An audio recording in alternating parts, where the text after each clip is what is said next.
Hi, my name is Disappointed in Jesus. And I'm going to post this. I don't know if I'm going to get any views or not, but I'm hoping that I do so that I could get some comments on if anyone has had the experience with Jesus that I have had. I am an adult convert to the Catholic faith. I've always believed in Jesus. I grew up in an agnostic Jewish background. My dad was a Fallout Catholic, and my mom was basically a Fallout Jew, and I was basically left to make my own decisions. And I converted to the Catholic faith, and I had a very strong and powerful association, and Jesus and the Spirit was very powerfully pursuing me, I felt, and he was in my dreams. The Spirit in the church is very, very, very strong, and I was at the top of my game. I was repairing from drug abuse. I was repairing from being in an abusive relationship. And it all started when I started to go to this church with really, really mean people. And ever since then, it seems like Jesus doesn't answer any of my prayers to prevent damage to the mind and our spirit and soul.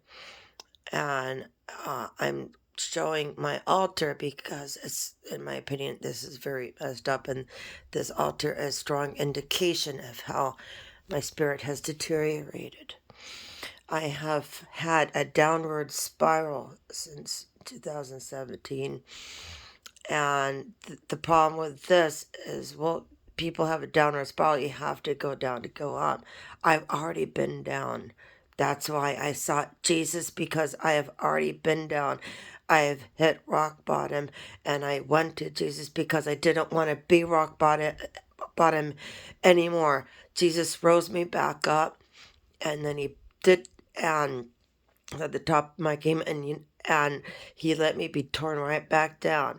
He let life issues, things that came to me that didn't have to come to me, the issues in the church, issues like out of the bat, out of nowhere coming to me.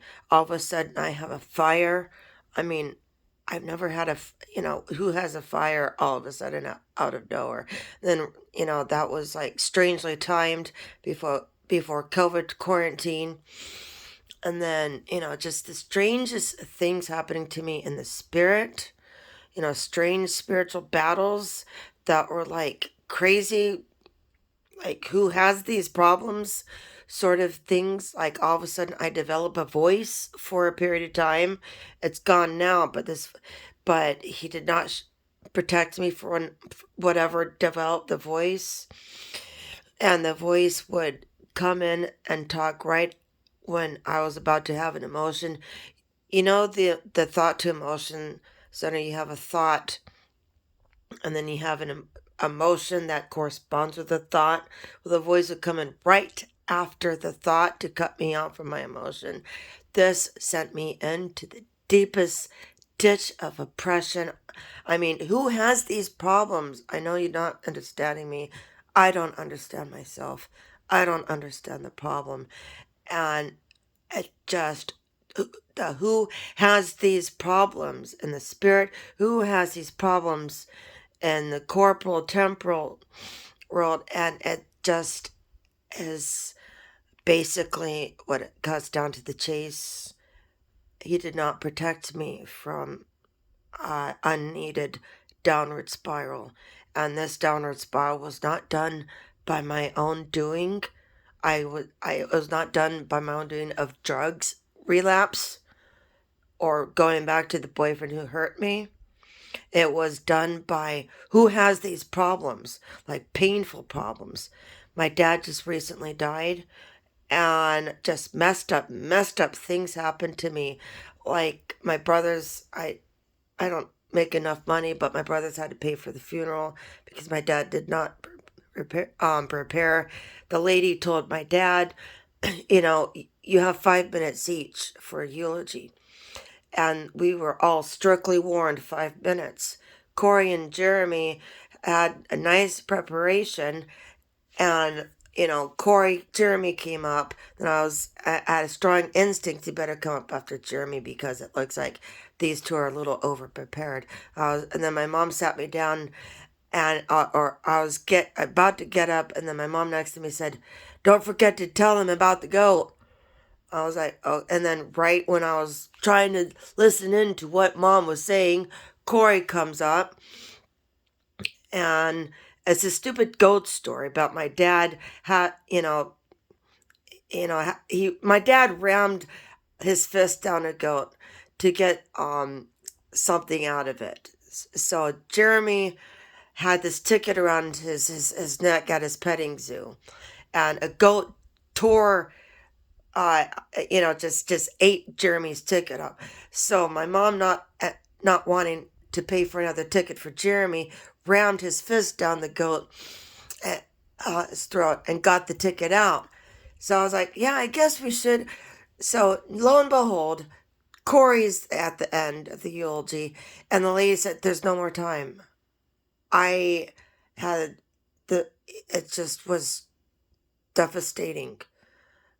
Devastating. My parents divorced. Little history. My parents divorced, and I had this. I took it the hardest. So naturally, I feel that I would take my dad's death the hardest, and not having eulogy is devastating. So another, like, who does this happen to? I don't understand. And then, another thing, I was going to make my dress for a funeral. The dress, the spirit was guiding me all along, but the spirit failed to tell me I'm sewing one sleeve upside down. Now both sleeves are sewn right, but somehow I dismissed hearing the sleeve warn me. Somehow I dismissed hearing the spirit warn me the sleeve is upside down. Painful problems. I have not been at the church this past year because I have painful distractions occurring to me, not only in the spirit, but in the church. Not only that, I haven't really felt the spirit since we came back from quarantine anyway. So above all this destruction, COVID, going back to the church problems, ever since we came back from quarantine, the spirit hasn't returned. So basically, I left. So I thought that losing my dad would get me back to the church, because basically that's the only thing that would console me, is being in church around other people. And I have had the strangest distractions from going to church. Like the other day, I do delivery driving. My car ran out of gas, and it has a reserve tank, and I was and I was trying to get there. I knew I was going to die down early, and I was on the way to the gas station, and my car did not make it. The most aggravating thing about that is that could have been prevented.